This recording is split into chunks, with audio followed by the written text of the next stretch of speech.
Wilkes-Barre. Just off the subject for a moment, Mr. Ryan, if you would take a moment to explain to me on the lighter side of things, what does MMC and CPG, CGA stand for? Not finish your presentation. I'll be happy to speak with you. Okay. I was just curious. Professional designations. I'm impressed. Along the lines of, I have on the agenda Hawkeye, and I know that's been a subject in the news lately. And Mr. George, I read where you raised the question of whether there's any general revenue going in Hawkeye's financial resources. And I think Mr. McCormick told you that there was not. But I know that Hawkeye got it started with a generous funding from the city. At least I assume that was the case, otherwise it couldn't have stood for as long as it has financially. And I wonder if anybody on city council is aware of the state, Mr. McCormick, if you want to answer this, Mr. Layden, because the situation with cameras today, being that the cameras are almost dysfunctional in most cases, and Mr. Baruch had to practically jam the sale of cameras down the throat of the Wilkes-Barre School Board recently at a recent meeting, which unfortunately I missed.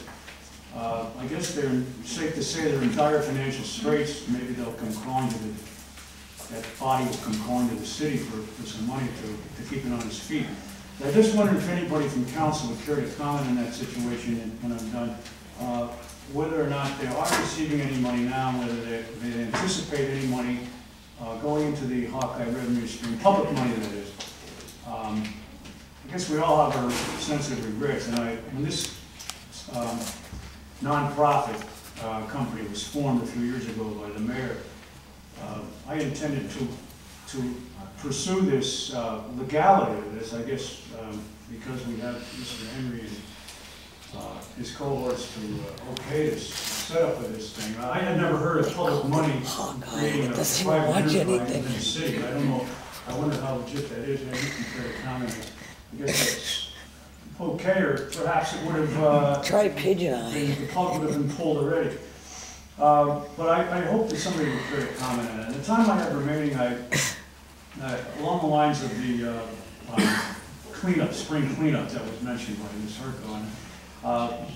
Here's a chance, Mayor, I know that the excuse will be we don't have the funding, but maybe to hire some people, even at minimum wage, to go around to various neighborhoods in the city and to clean up trash, to cut overgrowth, to sweep city streets. I know I live in the Heights here in a small street, Joseph Lane. I don't think we've had our street cleaned in God knows how long. And I know recently, Walter Griffith pointed this out to me, that the city does have a street sweeper, and it is a street sweeper, and it is used.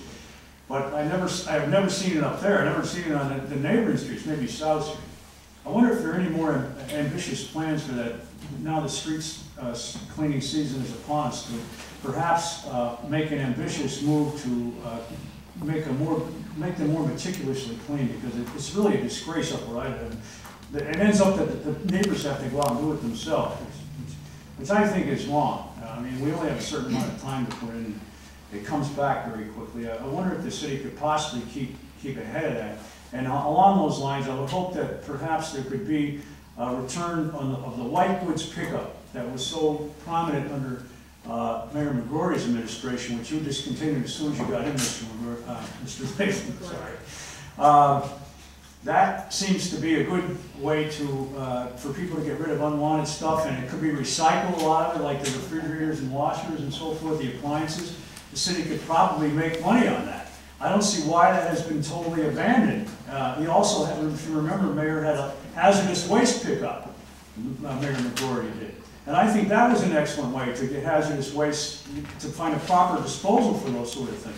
I don't know why you and Butch Friday can't come up with some coordinated plan to resume, at least on a monthly or, twice per season, perhaps, frequency to resume that.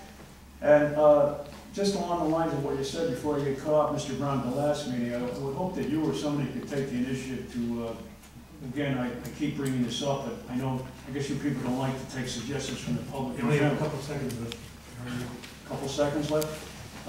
The gun buyback, which I guess some people are reluctant for one reason or another to commit to, but I know, as I said, they have this in Philadelphia and Pittsburgh, and when is the next Connecticut, the community in Connecticut that was victimized? Don't say that that can't happen here, because it can. Maybe the gun buyback won't prevent it, but at least it's an effort. If we could just get maybe 10 guns off the streets, it would be help to deter gun violence. Thank you. Thank you. False flag.